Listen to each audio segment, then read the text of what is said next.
കേരളത്തിൻ്റെ ചരിത്രത്തിൽ മറഞ്ഞെടുക്കുന്ന ഒരു അത്ഭുതമുണ്ട്. മലപ്പുറം ജില്ലയിലെ തിരുനാവായിലെ മണിക്കിണർ. മണിക്കിണറിന്റെ പിന്നിലെ ചരിത്രമെന്ത്? മണിക്കിണർ ഇതൊരു സാധാരണ കിണറല്ല.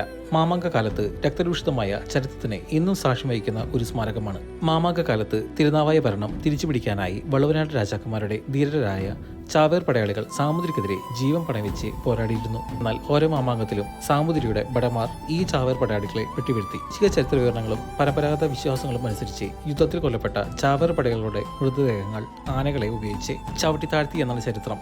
ഈ സംഭവമാണ് മണിക്കിണറിനെ മാമാങ്കത്തിന്റെ ഏറ്റവും പ്രധാനപ്പെട്ട അവശേഷിപ്പുകളൊന്നായി കരുതപ്പെടുന്നത്. നൂറ്റാണ്ടുകൾ പിന്നിട്ടിട്ടും ആ പോരാട്ടങ്ങളുടെ ഓർമ്മകൾ ഇന്നും ഈ കിണറിന്റെയും തിരുനാവായിയുടെ മണ്ണിനെയും ചുറ്റിപ്പറ്റി നിൽക്കുകയാണ്. ചിത്രം നേരിൽ കാണാൻ ആഗ്രഹിക്കുന്നവർ മണിക്കിണർ തീർച്ചയായും സന്ദർശിക്കേണ്ട ചരിത്ര സ്മാരകമാണ്. ഇതിലുള്ള മാമാങ്ക സ്മാരകങ്ങൾ ഇനിയുമുണ്ട്. വരും വീഡിയോയിൽ കാണാം.